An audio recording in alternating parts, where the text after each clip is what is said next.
Hey everyone, um, want to come to you to talk about some things that are on my mind.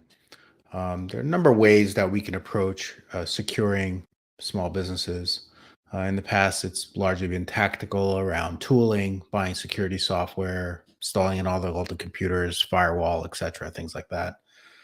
In larger organizations, as they matured, they built security teams, they built processes, they built policies, and more as we grew, that became the way that enterprises were approaching security. It was people,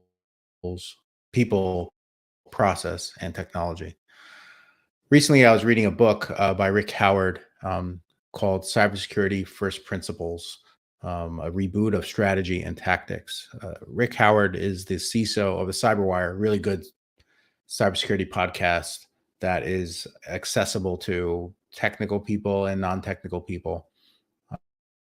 It's good news, everyday events.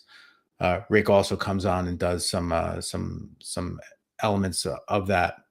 He has a very good way of using his experience at Palo Alto Networks, large firewall company, defense contractors, and is also the computer emergency response team for the U.S. Army.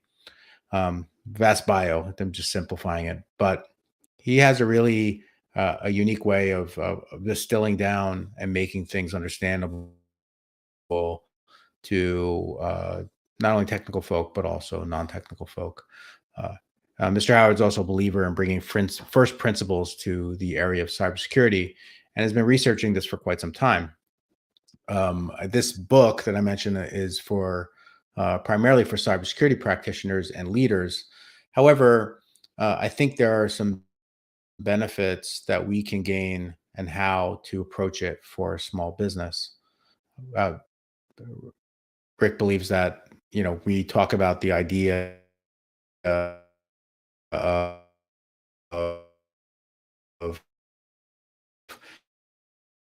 the attacker only has to be right once, while the defender has to be right every time in order to thwart, depending on how we approach cybersecurity.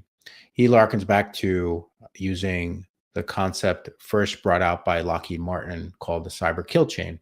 And now MITRE has taken that and moved it forward a little bit more. And the idea is to say that events happen, the attacks happen in pretty much a certain way.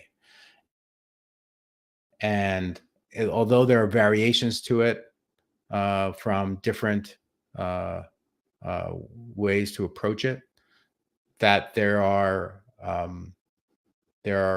areas that we can introduce ourselves and bring in a place that we can identify an attack, potentially stop an attack. So think of the concept of, if you're my age, you remember watching Get Smart.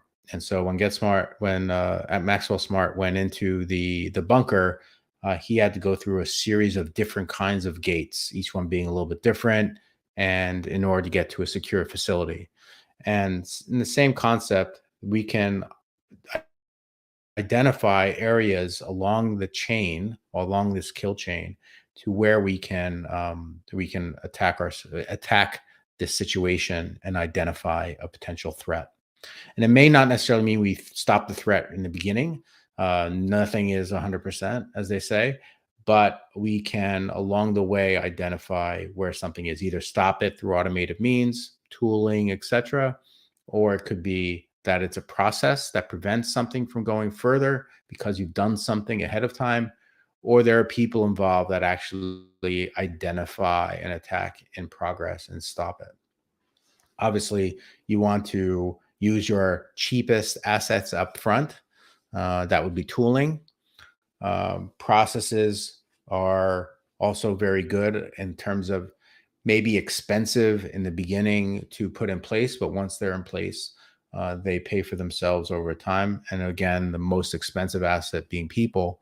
That even that with I think what is available now to small businesses through managed service providers, that you can get at a higher level, almost enterprise level security team. I would even say sometimes even better in many cases through the ability to work with a company like that. So my idea is to go through some of these uh, kill chains, attack sequences, and identify where there are gaps in coverage in most small businesses, and see if there's a way that we can uh, bring together perhaps a platform that is more cost effective,